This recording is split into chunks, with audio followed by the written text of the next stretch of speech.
बच्चों की सर्जरी के बारे में अहम मालूमात।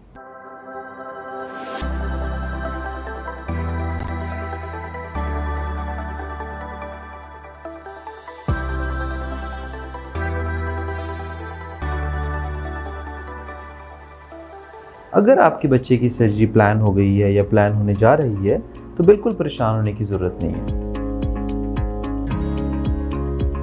मैं और मेरी टीम हम आपको through each and every step properly guide करते हैं कि सर्जरी कैसे होनी है, क्या होना है और उसमें क्या एहतियात करने की ज़रूरत है।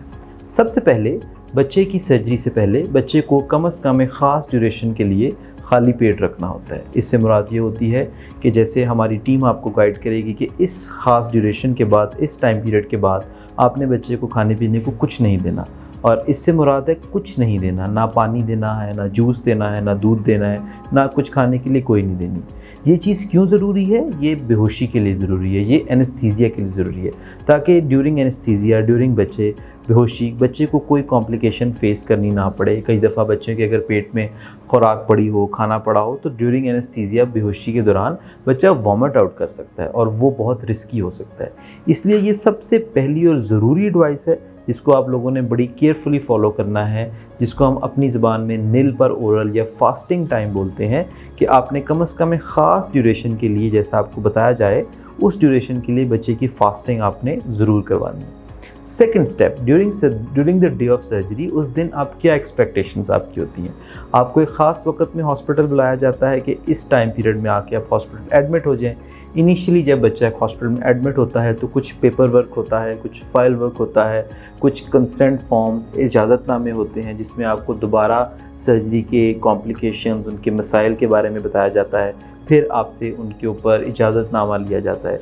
फिर हमारी जो एक्सपर्ट टीम है वो बच्चे की आईवी लाइन सिक्योर करती है और बच्चे को कुछ ख़ास आईवी फ्लूइड्स, क्योंकि वो इतने घंटे बग़ैर खाए पिए रह रहा है तो उसमें पानी की कमी पैदा हो सकती है, नमकियात की कमी पैदा हो सकती है। उस सारी कमी को पूरा करने के लिए कुछ ड्रिप्स लगाई जाती हैं और फिर एंटीबायोटिक दी जाती है। इसी दौरान जो हमारे एक्सपर्ट बेहोशी वाले डॉक्टर साहब हैं वो आते हैं और वो बच्चे का एक कंप्लीट मुआयना करते हैं और वो उस पर प्लानिंग करते हैं कि मैंने कौन सी बेहोशी इस बच्चे के लिए इस्तेमाल करनी है।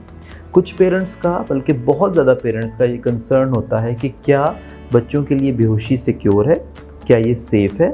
तो इसमें मैं एक चीज़ ऐड करना चाहता हूँ आपको कि कुछ जगह पे जहाँ पे बच्चों की बेहोशी की फैसिलिटीज़ अवेलेबल हैं, जैसे कि हमारे पास हमारी जो टीम है उसमें एक्सपर्ट एनेस्थेटिस्ट हैं जो कि बच्चों की बेहोशी में ख़ास ख्याल रखते हैं, वहाँ पे ये टोटली सेफ़ है।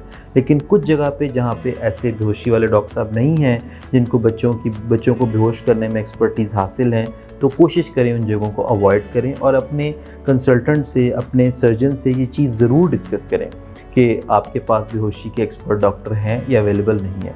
हमारे पास अल्हम्दुलिल्लाह हमारी टीम में ऐसे सब डॉक्टर्स अवेलेबल हैं जो बच्चे को बहुत safe and sound anaesthesia provide करते हैं। पेनलेस एनेस्थीसिया होता है, बच्चा बिल्कुल ऐसे फील करता है कि जैसे वो सोया है, सो के उठा और सर्जरी ख़त्म हो गई। उसके बाद जब बच्चे का सर्जरी का टाइम आ जाता है तो हम बच्चे को ऑपरेशन थिएटर में शिफ्ट कर देते हैं, जहाँ पे हमारे जो एक्सपर्ट एनेस्थीसिया स्पेशलिस्ट होते हैं वो बच्चे को बेहोश कर देते हैं। मेरा और मेरी सर्जिकल टीम का ये काम होता है कि हमने उस पर सर्जरी परफॉर्म करनी है। सर्जरी ड्यूरेशंस वेरी कर सकते हैं, कुछ सर्जरीज शॉर्ट सर्जरीज होती हैं, कुछ लॉन्ग सर्जरीज होती हैं जो कि आपको एक्सप्लेन की जाती हैं पहले कि कौन सी सर्जरी है।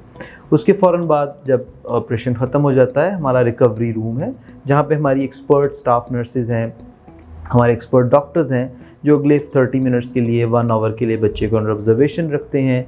मदर साथ बैठ सकती है बच्चे के, और इस ड्यूरेशन में अगर बच्चा होश में आता है कम्प्लीटली तो हम बच्चे को कुछ ओरल स्टार्ट भी कर देते हैं, depending upon the surgery type कि कौन सी सर्जरी है, और उसके बाद हम डिस्चार्ज का प्लान भी कर सकते हैं। कुछ सर्जरीज होती हैं जिस तरह हर्निया हो गया, अनडिसेंडेड टेस्टिकल्स हो गए, सर्कमसिजन्स हो गए, वो हम उसी दिन शाम को डिस्चार्ज कर सकते हैं, जिनको हम डे की सर्जरीज बोलते हैं। और कुछ सर्जरीज होती हैं उनमें 1 या 2 दिन के एडमिशन के बाद हम कम्प्लीटली बच्चों को डिस्चार्ज कर देते हैं। पोस्ट ऑपरेटिवली जिस चीज़ का सबसे ज़्यादा ख्याल रखना है वो वूंड है, ज़ख़म का ख़ास ख्याल रखना है। हमारी इंस्ट्रक्शंस के मुताबिक यूजली फ़र्स्ट 24 आवर्स में आपको ड्रेसिंग चेंज करने की ज़रूरत नहीं पड़ती। ड्रेसिंग ऑपरेशन थिएटर में होती है, क्लीन होती है, अनलेस एंड इवन अगर आप देखते हैं कि ड्रेसिंग पे ब्लड लगा हुआ है या वहाँ पे स्वेलिंग हो रही है या वहाँ से ब्लड आ रहा है, तो आप फ़ौरन हमसे दोबारा कांटेक्ट करें, हम फ़ौरन उसको ड्रेस करेंगे और हम देखेंगे कोई प्रॉब्लम तो नहीं है। यूजुअली ऐसा नहीं होता, बहुत कम चांसेस होते हैं। लेकिन नेक्स्ट कपल ऑफ डेज़ के लिए जिन चीज़ों का आपने ख़ास ख्याल रखना है वो सबसे पहले है ज़ख़म कोशिश करना है आपने ड्राई रखें, ज़ख़म को साफ़ रखें, रेगुलर तरीके से जिस तरह आपको इंस्ट्रक्शन दी गई हैं उस तरह पट्टी चेंज करें, मेडिसिन का ख़ास ख्याल रखें, मेडिसिन ऑन टाइम दें और according to the exact dose जिस तरह की हम डिस्चार्ज स्लिप पे प्रोवाइड करते हैं।